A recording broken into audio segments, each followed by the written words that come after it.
In this video, we will talk about overnight index swaps, OIS. This video will be helpful to candidates who are preparing for the FRM Part 1 exam. Let's take a very simple example.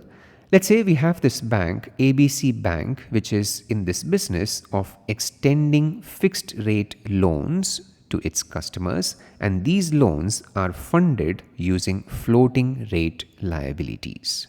Okay, to keep things simple, I am assuming that the liabilities of ABC Bank essentially are deposits which reference a floating rate such as SOFR. SOFR essentially stands for the Secured Overnight Financing Rate. If you are unaware of what SOFR is, let me give you a quick one-line definition. Think of SOFR to be an interest rate which applies to an overnight lending/borrowing, a lending/borrowing which is secured or collateralized by US Treasuries. Okay, so remember that SOFR is an overnight rate, and also remember that it's a secured rate of interest. Okay, now ABC Bank would find it very impractical to actually pay its depositors on a daily basis. Okay, every day based on the SOFR for that day. Instead, let's assume that what ABC Bank does is that it pays to its depositors every quarter. That means at the end of every 3 months. The interest rate which ABC Bank uses for this purpose, let it be the 3-month SOFR, you can call it the 3-month implied SOFR or 3-month compounded SOFR, plus let's say a fixed spread. Okay, let me describe to you how one arrives at the 3-month implied SOFR using the daily observed SOFR rates. For this purpose, what we will need is the daily observed SOFR rate, the daily overnight rate published for every business day in the 3-month period for which the 3-month implied or compounded SOFR needs to be calculated. Okay, so let's say in my any given 3-month period, there are these many business days, and for each business day, I have the observation for the overnight SOFR. Okay, let these be denoted by R1, R2, R3 all the way till Rn. Now to arrive at the 3-month implied SOFR, the formula which I use is given here. Essentially, to make sense of this formula, assume that I invest $1 at this point in time at the prevailing overnight rate, and I keep rolling this investment every day till the end of the 3-month period. And if I were to do this, this is the total amount that I will get at the end of the 3-month period. Right?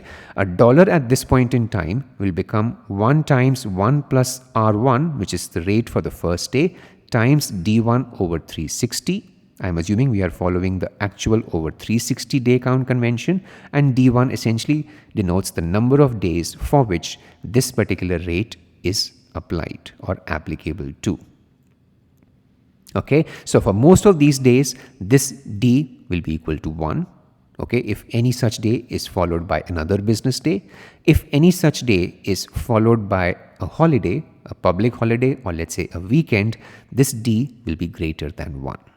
Okay, so for any day, which is a Friday, for example, the D that we will use will be a 3. Okay, 1 each for Friday, Saturday, and Sunday. Okay, so the LHS is essentially what you will get at the end of the 3-month period if you were to keep rolling your $1 investment. The RHS is simply 1 plus the implied SOFR, that times the total number of days in this period, capital D, divided by 360. And this formula will tell me what the 3-month SOFR is. Okay, now please understand this, that if I were to compare this 3-month SOFR with a term rate such as LIBOR, then there is this very important difference which you should be aware of. And that is, a rate such as the LIBOR is a forward-looking rate. It's known at the beginning of any such 3-month period, and it can be used to calculate the dollar interest payment at the end of the period. Okay, but an implied or compounded SOFR only gets known when all these daily SOFRs are known to you, when all these daily SOFRs have been already observed. And therefore, this rate can only be calculated when we reach this point in time. Okay, so this rate is a backward looking rate, and it only gets known by the end of the period. Okay, now let's understand the situation of this bank and the risk which this bank faces. Now, I'm assuming that ABC Bank is a profitable bank. That means the rate which it earns on its loans is greater than the rate which it pays to its depositors. The net interest income of this bank depends on the difference between these two rates. Okay, the rate received and the rate paid. The net interest income of ABC Bank will get squeezed if interest rates were to go up, right? Because this side is floating and this side is fixed. An increase in interest rates will not affect this side, but will increase this side. Okay? If ABC Bank wants to safeguard itself from such a squeeze in its net interest income when interest rates go up, ABC Bank, for this purpose, will find an overnight index swap helpful. Okay, so very quickly, how do we define an overnight index swap? Think of an overnight index swap to be like a plain vanilla interest rate swap, a contract wherein two parties exchange amongst themselves fixed versus floating interest rate payments. But in the case of an overnight index swap, the floating leg references an overnight rate, such as, for example, in this case, SOFR.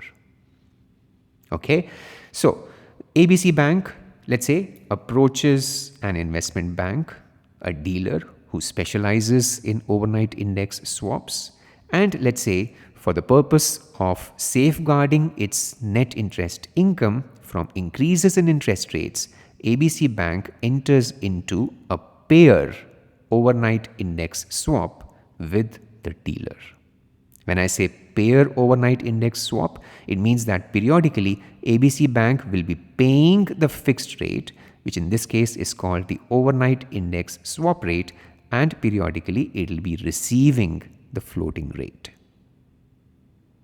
Okay, and in this case, the floating rate will reference, let's say, the 3-month compounded SOFR to match with what ABC Bank is paying to its depositors. Okay, now when ABC Bank approaches this dealer, let's say the dealer shows its quotes like this. Okay, these are the quotes for overnight index swaps as published by this dealer. Let me assume that the horizon which ABC Bank has in mind is a 2-year horizon, and for this maturity, the bid quote is 2.47% and the ask quote is 2.5%. To make sense of these quotes, remember that this refers to the OIS rate which the dealer is willing to pay, and this refers to the OIS rate which the dealer is willing to receive. In this case, the dealer will be receiving the OIS rate, and hence it is the ask rate of 2.5% which will apply. Okay, let me very quickly show to you the complete terms of this OIS contract between these two. The notional amount, let's say, is 50 million. The reference rate is the 3-month compounded SOFR. The fixed rate, as I've just now described, is 2.5%. Payment frequency or settlements, they happen every 3 months, and the contract term, or let's say the maturity, is 2 years. So in total, there will be 8 exchanges. Okay, so at this stage, very quickly, let's look at the impact of entering into this OIS trade with this dealer from the perspective of ABC Bank. When this bank enters into this OIS transaction, it will be periodically receiving this rate of interest, which is based on the 3-month compounded SOFR, and it will be paying out the same rate to its depositors. So these two kind of cancel out.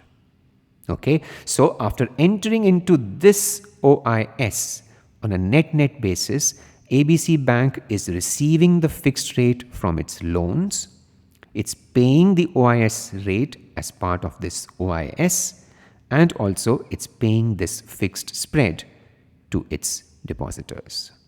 Okay, so the OIS, what it has helped ABC Bank with is that it has helped ABC Bank to transform its floating rate liability to a fixed rate liability. On a net basis, it's as if now ABC Bank, it's paying out OIS rate plus this spread. And after entering into this OIS, ABC Bank has kind of safeguarded its net interest income from increases in interest rates. Okay, now before I stop, very quickly, let me show you a few sample calculations with regards to the exchanges that happen between these two.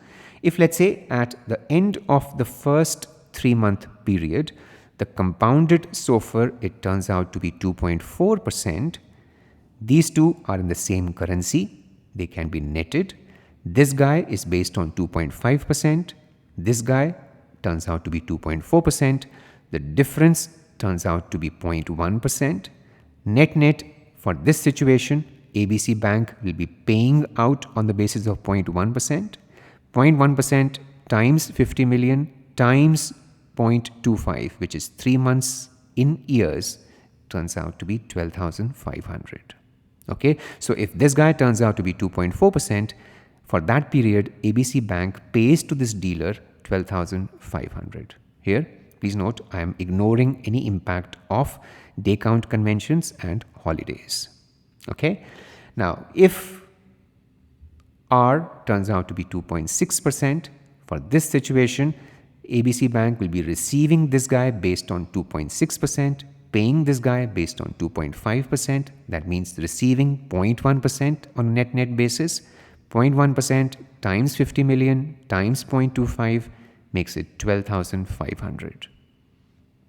Okay, this video was all about understanding what exactly is an overnight index swap and also understanding how an overnight index swap can be put to use in a very practical context. Okay.